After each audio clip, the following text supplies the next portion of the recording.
Selamat pagi. Apa kabar, Jess? Ini ada komen bagus nih. Ini komennya bagus nih. Ya, Pak, apa obat batu empedu?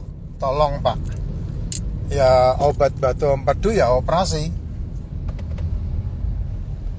Harus dioperasi, Jess. Ya, dikeluarkan batunya, dibuang batunya. Nggak ada cara lain. Ditembak kalau zaman sekarang ya. Kalau zaman dulu dioperasi. Kalau zaman sekarang ditembak. Nah, ke dokter ada alatnya. Alat untuk mengeluarkan batu empedu. Kalau kamu ketemu sama Buniken berapa bulan sekali membuat pertemuan untuk menghilangkan batu empedu atau memecahkan batu empedu, karena itu sudah membantu ya. Yang penting gini, di dalam empedu itu ada cairan, namanya cairan empedu. Nah, cairan empedu itu berguna banget buat tubuh. Cuman cairan empedu itu membutuhkan yang namanya serat sayur. Ya, itu cairan empedu membutuhkan itu. Tapi ingat, kamu seringkali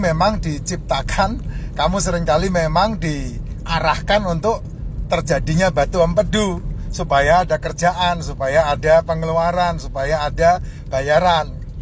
Apa itu? Kamu dilarang makan daging, kamu ditakut-takutin makan lemak, kamu ditakut-takutin makan ikan, kamu ditakut-takutin makan telur. Nah, proses terjadinya batu empedu itu karena cairan empedu hanya memanfaatkan serat yang kamu makan. Nah, itu sebabnya cairan empedu menjadi kristal, mengkristal dan ujungnya membatu. Karena proses penggunaan cairan empedu di dalam tubuh itu adalah mix dari yang namanya serat dan juga dari yang namanya lemak. Makanya saya selalu menganjurkan kamu untuk makan asam lemak, asam amino.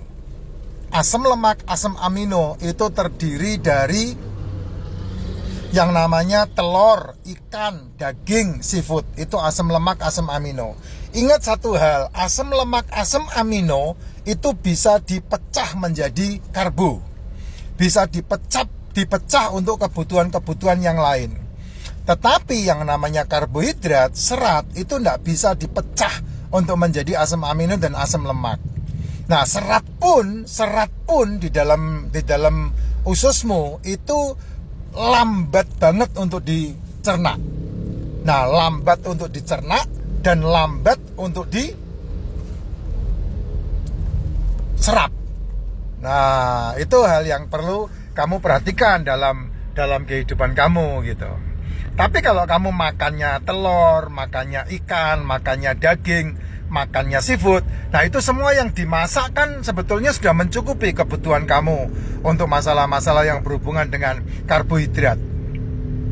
Ya, telur yang dimasak, apapun masakannya, mau digudeg kah, mau ditumis kah, mau direbus kah, mau digoreng kah, nah itu gulanya udah naik 300 kali itu.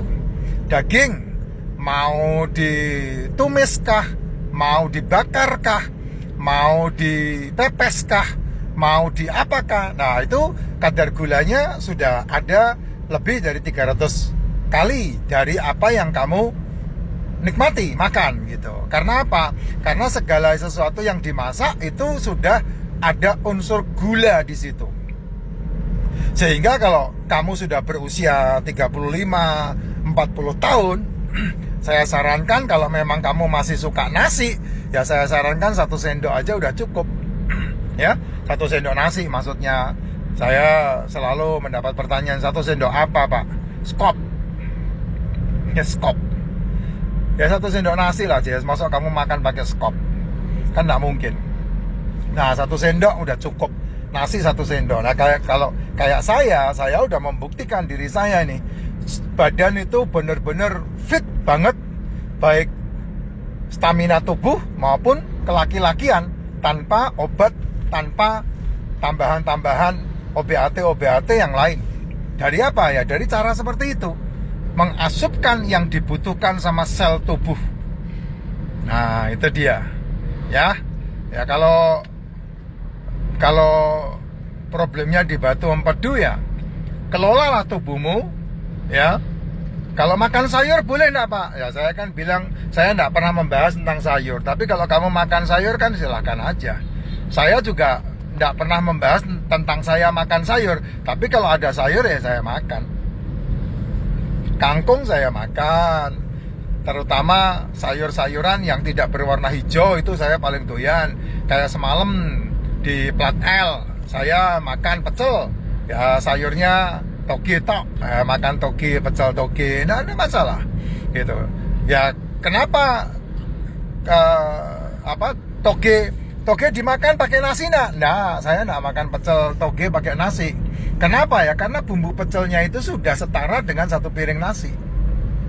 Jadi togenya dimakan tanpa nasi. Saya seperti itu. Ya kalau kamu makan pecel ada nasinya pula dicampur dengan bumbu pecelnya, ya kamu double itu yang namanya karbonya itu, gulanya itu, ya. Nah itu dia. Saya makan ayam goreng yang paling bagus ya dimakan tanpa nasi, karena ayam goreng itu sendiri kadar gulanya yang dibutuhkan sama tubuh itu udah 300 kali itu. Jadi paling aman kamu nggak makan pakai nasi itu. Tapi kalau mau makan pakai nasi boleh nggak, Pak? Ya boleh aja, nggak ada yang ngelarang. Tidak ada yang ngelarang. Terutama kamu yang tidak punya masalah metabolik ya monggo aja, tidak ada masalah.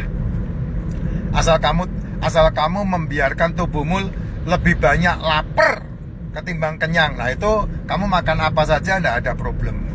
Ya, yang menjadi problem kan melek moto melek cangkem itu yang menjadi problem kan itu.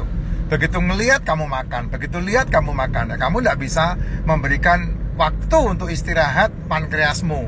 Kamu tidak memberikan waktu untuk insulinmu turun. Sedangkan lambung itu kosong ketika 4 jam setelah makan.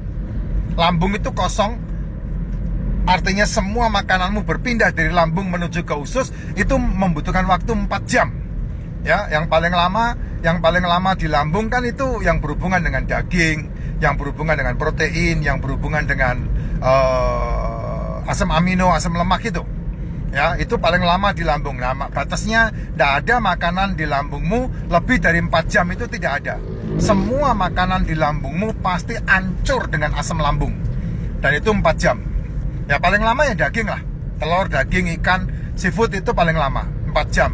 Kalau yang lain ya serat, sayur, buah, kacang-kacangan. Nah itu di lambungmu cepet banget, 2 jam juga udah hancur, udah masuk ke usus. Cuman permasalahannya ketika sudah di usus, nah ini dia yang paling gampang dan cepat dicerna itu ya ikan, daging, seafood, telur. Yang paling lama dicerna ya itulah yang namanya serat-serat itu tadi gitu. Sehingga ujungnya jadi TAI. Ya kalau kamu makannya serat-seratan terus kan keluarnya rutin kan, setiap pagi atau setiap siang atau setiap malam kamu selalu pergi ke BAB, karena memang ujungnya jadi sampah, dibuang. Kenapa dibuang ya? Karena itu tidak bisa dicerna dan tidak bisa diserap dengan cepat, sehingga membuat gasnya lebih tajam dibandingkan orang-orang yang hanya makan telur, ikan, daging, dan seafood gitu. Makanya saya senyum ketika membaca ada orang, Pak, saya kalau makan telur banyak, gas saya tajam. Nah itu salah itu. Justru kalau kita makannya telur, gasnya tidak ada tajam-tajamnya. Gasnya keluar ya keluar, tapi tidak ada yang bisa tahu. Karena apa? Karena gasnya kalau tidak berbunyi, tidak ada orang yang pegang-pegang hidung, karena tidak ada tajam-tajamnya gitu. Ya terutama kalau kita udah memakan itu ya bagus. Nah kalau kamu merasakan susah BAB, nah tambahkan lemak hewan ya, lemak kambing, lemak sapi, lemak babi, lemak kebo, lemak ayam, pokoknya lemak, makan lemak. Nah itu akan membantu BAB-mu dengan mudah gitu. Apalagi buat kamu yang makannya serat itu, yang dikit-dikit harus makan serat, yang dikit-dikit harus makan serat gitu.